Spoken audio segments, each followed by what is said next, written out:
When we are struggling with our fitness routine and can never seem to reach our goals, we often think that we are doing something wrong. And maybe we are, maybe it is our fault. But there is also a way that we can redefine our perception of what our health and fitness actually is without feeling horrible. When we take a harder look at why we are quote unquote failing, we can begin to see what is missing. Then we can build habits and routines that help support our goals so we can finally start seeing results. Are you ready to stop the chaos, the stress, the overwhelm that's filling your life? I'm Renae Matt, and together you and I are going to build simple routines that are going to change your life. When you put these habits into practice, you're going to be able to organize your life in a way where you can be there for your family, pay off your debt, save money, your house can stay organized, you don't have to stress about what's for dinner, and you still get time for yourself. So without further ado, let's get started. Welcome to the Routine Advantage Podcast.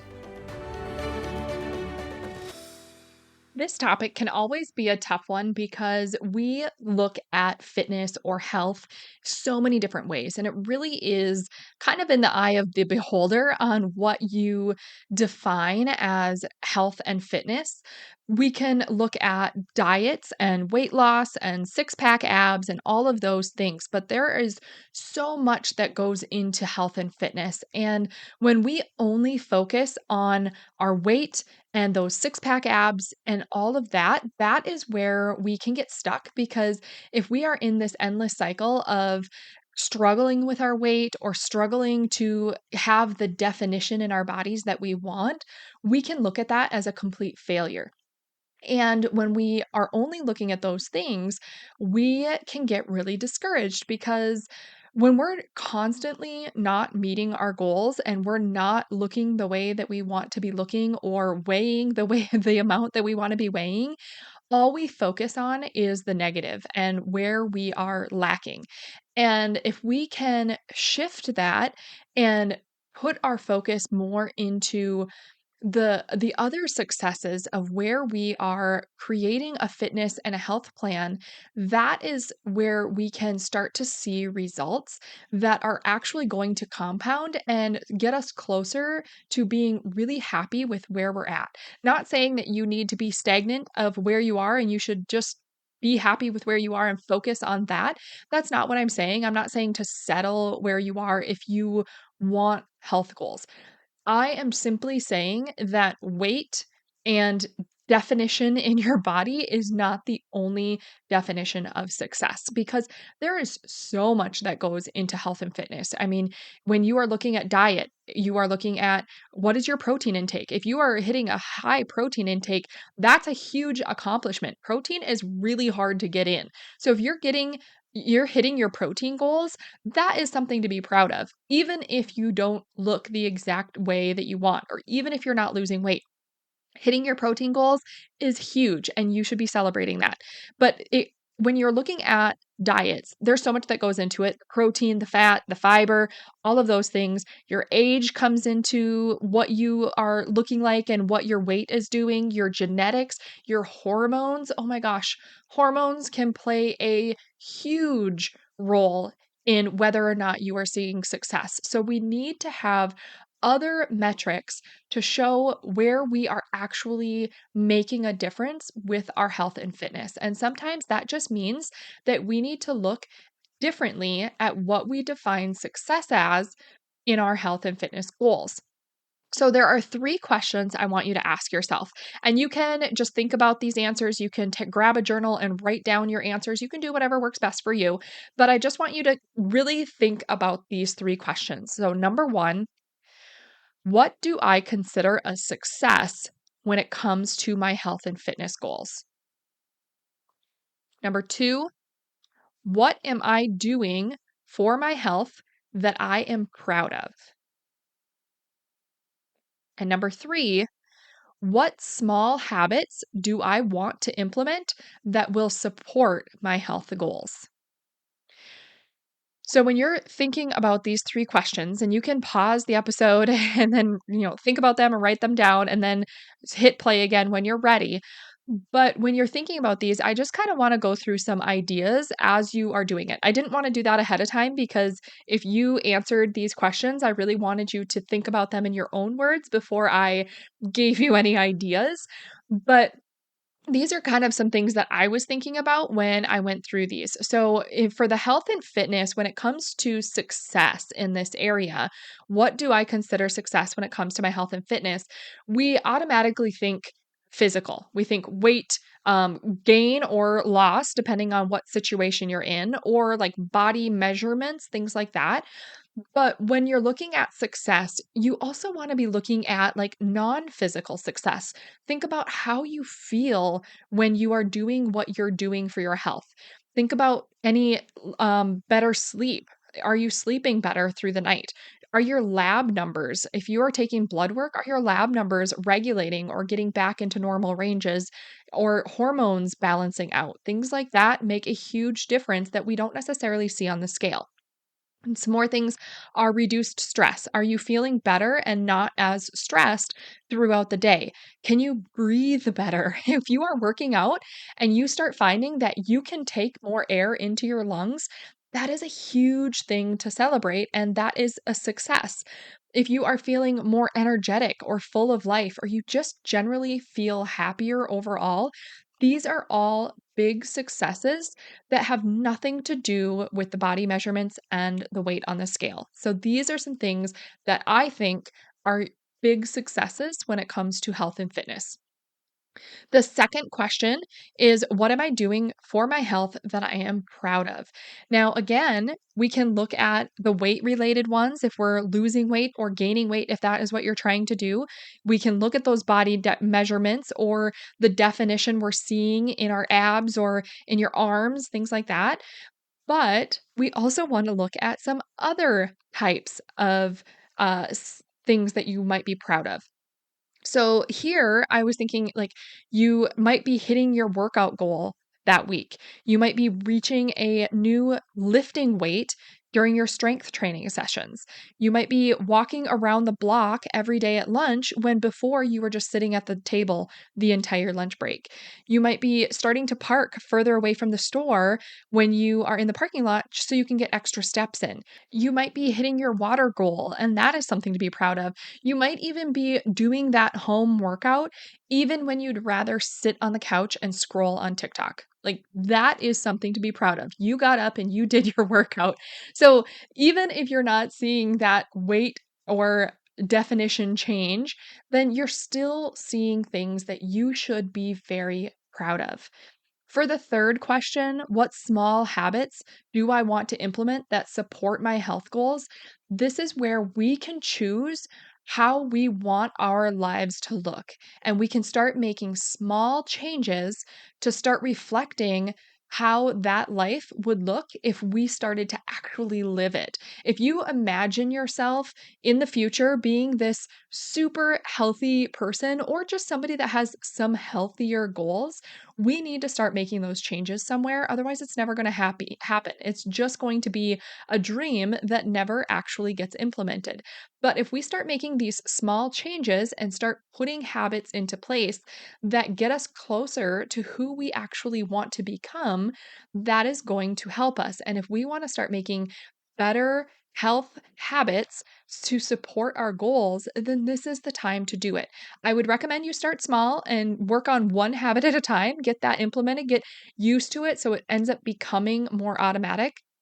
Once you do that regularly and without really thinking about it, that's when you can go ahead and implement a new habit and just start building on these. And over time, you will start to see how your life starts to kind of morph into what you are wanting to do, as long as they align with who you're trying to be.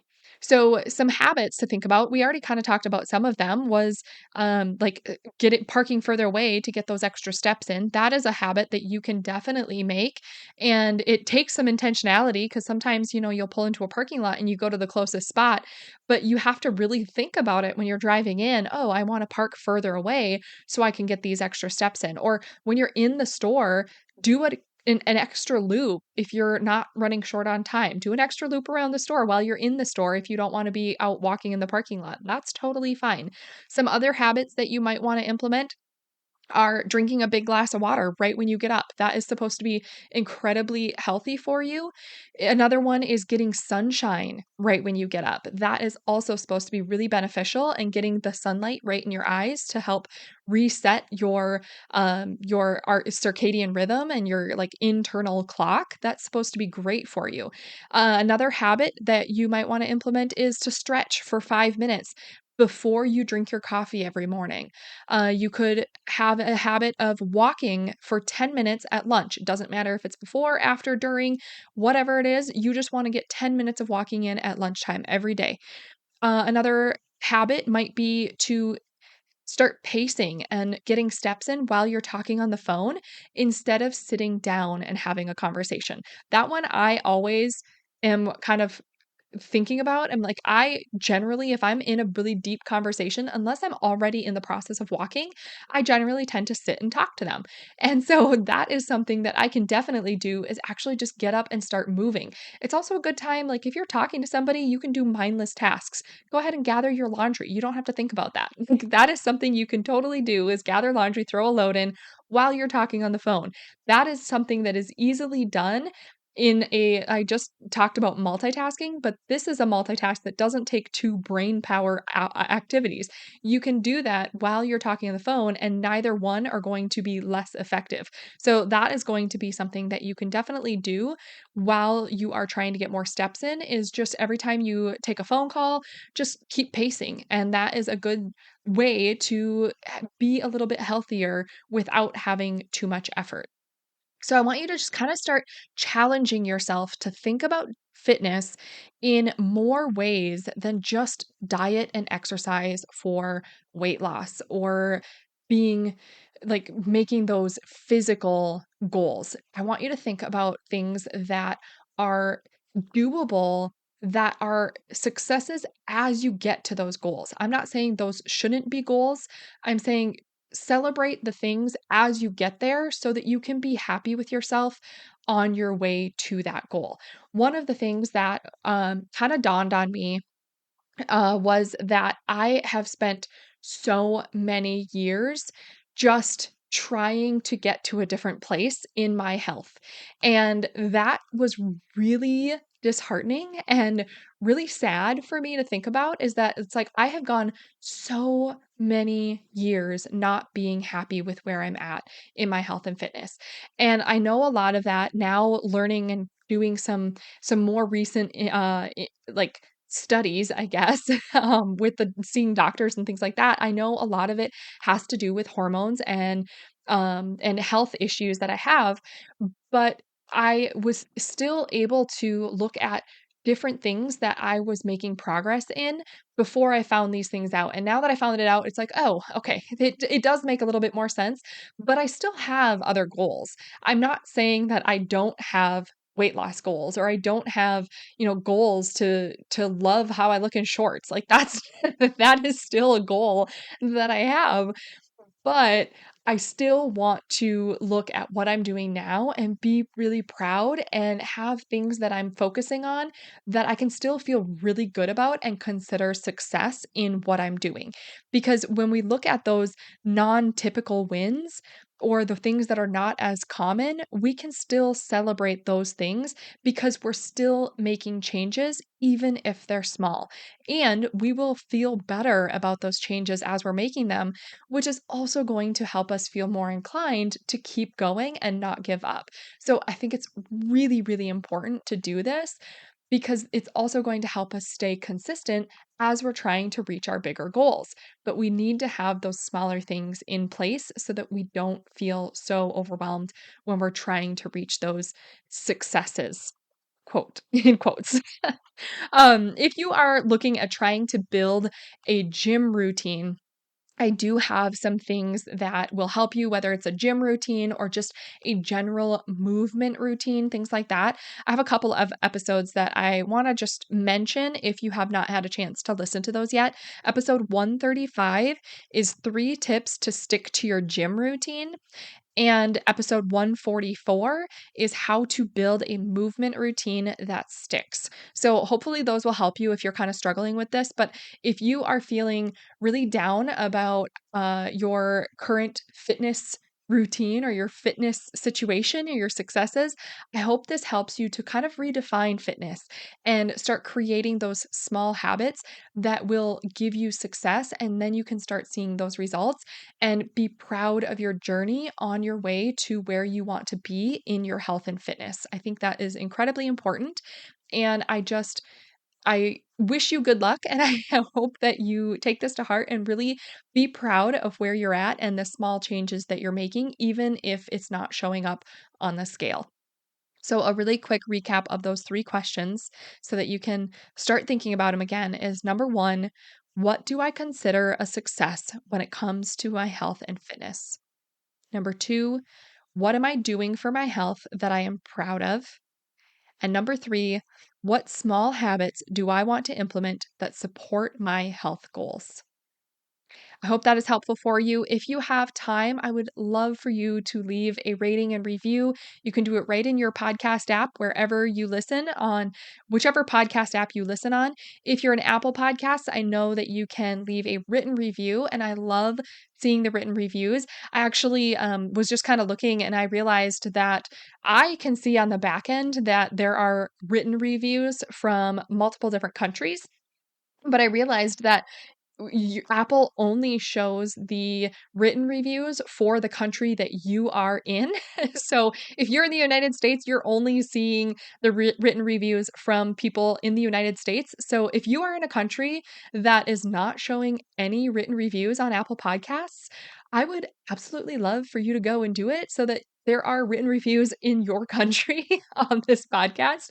So that's just something to note. I thought it was interesting. And I was like, oh, it would be kind of fun if we could see all of the countries, but that's something that Apple does. And I guess we just have to go with what they're doing because we can't make that change. But that is something I just wanted to mention.